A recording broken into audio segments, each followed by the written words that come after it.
the mind is a place of its own, and in itself can make heaven out of hell and hell out of heaven. So life transformation requires the purification of the mind.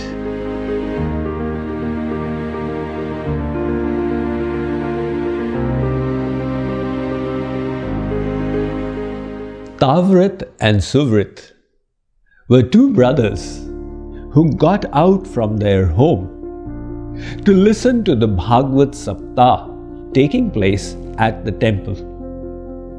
On the way, they got caught in a terrible storm. To take shelter, they ran into the only building nearby. But having entered it, they found it to be a brothel. Ladies of the night were entertaining clients with dance. Tavrit was aghast. What a house of sin! We need to get out of here as quickly as possible. Suvrit pacified him. My dear brother, it's raining outside. Let's wait until the rain stops. Your mind is tempted, that's why you say such things, said Tavrit, and he stomped out. He braved the rain to reach the temple and sat down to listen to the discourse on Srimad Bhagavat. But slowly he started getting bored. How terrible this is! I made a wrong decision.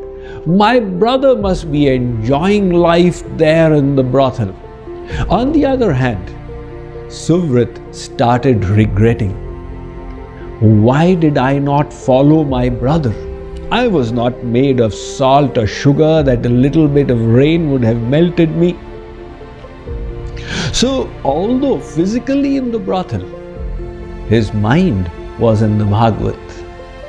And his elder brother, sitting in the temple, was meditating on the brothel. The Puranas state that when the rain subsided, they both got out and began walking towards each other. The moment they met, they were hit by lightning and both suffered a spot death. The Yamdoots came to get Tavrit. He said, "You seem to have made a mistake. I was in the temple. My brother was in the brothel." The Yamdoot said, "There is no mistake. Although physically in the temple, your mind was in a place of sin." So, in the spiritual realm, the mind is of paramount importance. Veritably, we are where our mind is. In the material realm, the external etiquette and show has value. Hence, we polish our behavior with "thank you," "I'm sorry," etc. But while the world looks outside, God looks within. Hence, in this spiritual journey, we need to purify ourselves from inside. The Western philosopher John Milton put it so well when he said, "The mind is a place of its own, and in itself can make heaven out of hell and hell out of heaven." So life transformation requires the purification of the mind.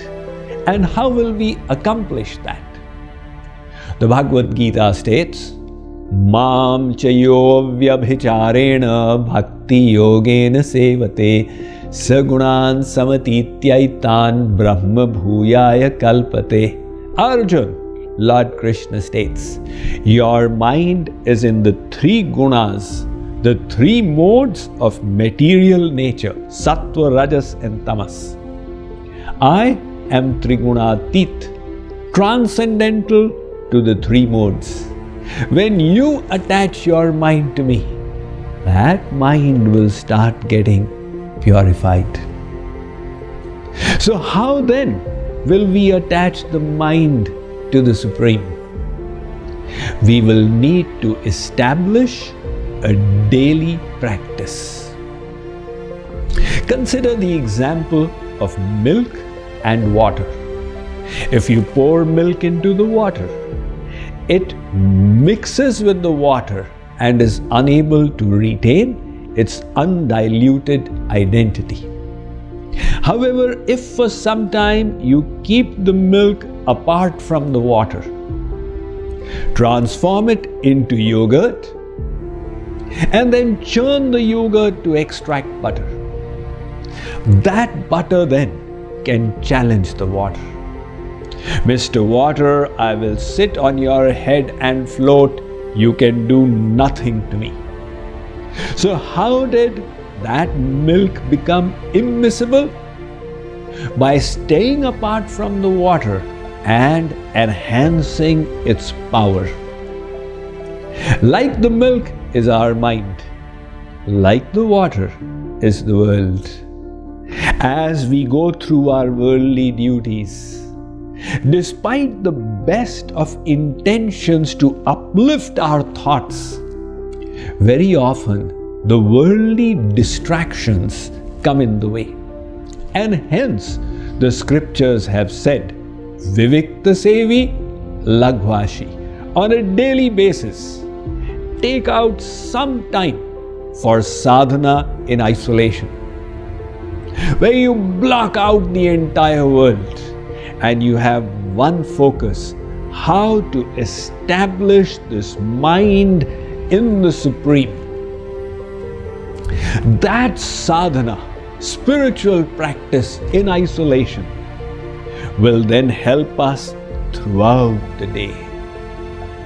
If we do our spiritual practice for 1 hour, we will then find that our consciousness is flying high for the rest of the time. So the message today is to strive to purify our mind by attaching it to the all-pure, by establishing daily routine of sadhana in isolation.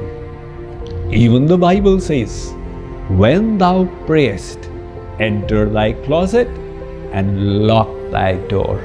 Let's try a short sample meditation. Close your eyes, sit with your back straight.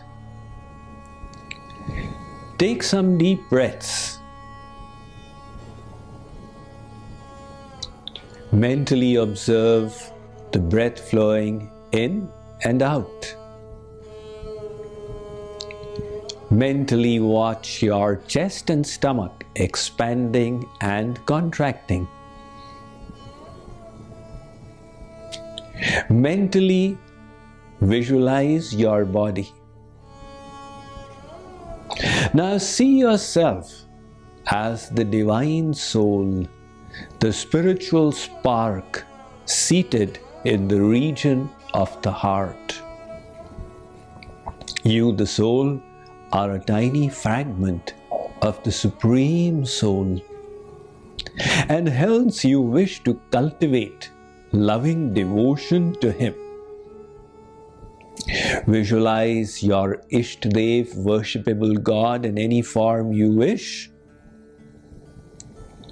See yourself bowing down before Him, placing your head at His feet, and praying for His grace, for divine knowledge and causeless devotion. Now see yourself offering a garland, putting it around Lord Krishna's neck, or whichever form you are meditating upon. Take some sandalwood paste and apply a sacred mark on the forehead of the Lord with all your devotion. Offer some rose petals at the feet of the Lord.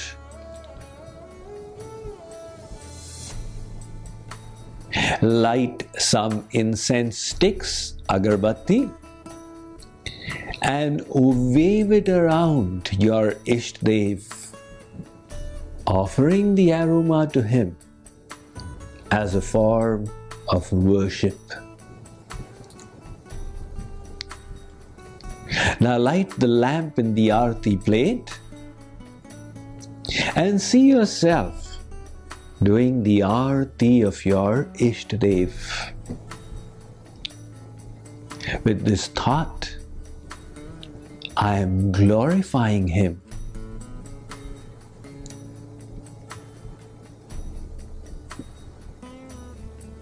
O Lord, please bless me that I may glorify you with every pore of my body.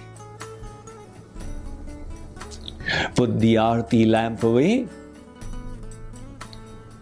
Once again bow down before your Ishtadev and pray to him to bless you with devotion. See Sri Krishna placing his hand on your head, gracing you, and with the image of your Lord in front, bring the meditation to an end. Rub your palms physically together now. Place the palms over the eyes. Relax your eyelids. Calm the mind. And gently rubbing your eyes with your fingers with a few blinks. Open them. That was a little glimpse of the Roop Dhyan style of meditation. I hope you enjoyed it.